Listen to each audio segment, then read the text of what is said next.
दो अजीब और डरावने लोग ट्रक में घुस जाते हैं जहां लिली सो रही होती है। ये लोग जानवर जैसे बर्ताव कर रहे थे। वे वहां रखे पक्षियों को जिंदा ही खा जाते हैं और लिली के साथ दुर्व्यवहार करने लगते हैं। बाहर बाकी लोग बॉब को बचाने की कोशिश में लगे होते हैं। तभी जॉली ट्रक में आती है और देखती है कि एक आदमी ने उसका बच्चा उठा रखा है और दूसरा लिली को पकड़ रखा है। जॉली उन आदमियों से भिड़ती है, लेकिन उनमें से एक उसे गोली मार देता है। ब्रैंडी इसका विरोध करती है तो वह सीधा उसके सिर में गोली मार देता है। गोलियों की आवाज सुनकर बाकी लोग दौड़ते हुए आते हैं, लेकिन तब तक वो दोनों दरिंदे भाग चुके होते हैं। अंदर ट्रक का मंजर ही बदल चुका था। चारों तरफ खून फैला हुआ था। डक का बच्चा भी उन लोगों द्वारा ले जाया गया था और उसकी बीवी को भी मार दिया गया था। वहीं जॉली भी कुछ ही देर में दम तोड़ देती है। कुछ ही पलों में उनकी पूरी दुनिया तबाह हो जाती है। अब बचे हैं सिर्फ 3 लोग, डक, बॉबी और लिली। उन्हें हर हाल में खुद को बचाना है, किसी भी तरह मदद मांगनी है। इधर बॉबी अपना आपा खोने लगता है। वह सभी आदमखोरों को मारने के लिए बाहर निकलने की बात करता है, लेकिन डग उसे समझदारी से काम लेने को कहता है। इतने में बाहर कुछ हलचल होती है, शायद वे लोग वापस लौट आए हों। इस बात से दोनों डर जाते हैं। डग बाहर जाता है,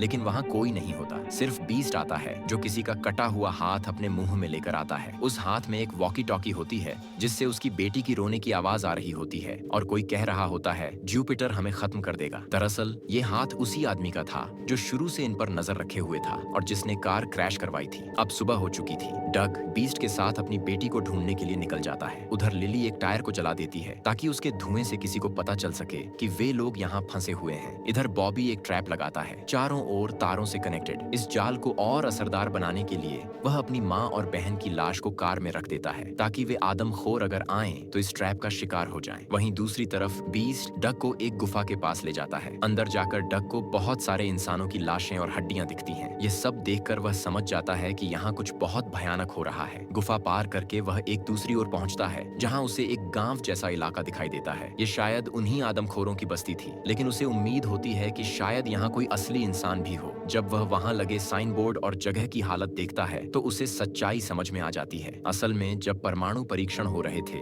उसी दौरान इस जगह को एक बेस बनाया गया था। यहाँ वैज्ञानिकों के साथ आम लोग भी रहते थे, लेकिन समय के साथ रेडिएशन ने सब कुछ बर्बाद कर दिया। जो लोग जिंदा बचे वे विकृत हो चुके थे, इंसान की शक्ल में आदमखोर बन चुके थे। एक जगह डग को किसी बच्ची की आवाज आती है। जब वह उस रूम में जाता है तो देखता है कि उसकी बेटी बेड पर है, लेकिन उसी कमरे में कुछ दूरी पर एक महिला टीवी देख रही थी। तभी वहाँ एक आदमखोर एक लाश को उठाकर अंदर आता है। डग जल्दी से जाकर एक कार में छुप जाता है और तब तक छुपा रहता है जब तक वो आदमखोर वहाँ से चला नहीं जाता। उसके जाने के बाद डग फिर उस घर में जाता है और अपनी बेटी को गोद में उठा लेता है। वह धीरे धीरे बाहर की ओर निकलने लगता है। बस वह गेट तक ही पहुंचा था कि वह महिला उस पर हमला कर देती है। यह सीन यहीं कट हो जाता है। कुछ घंटों के बाद जब डग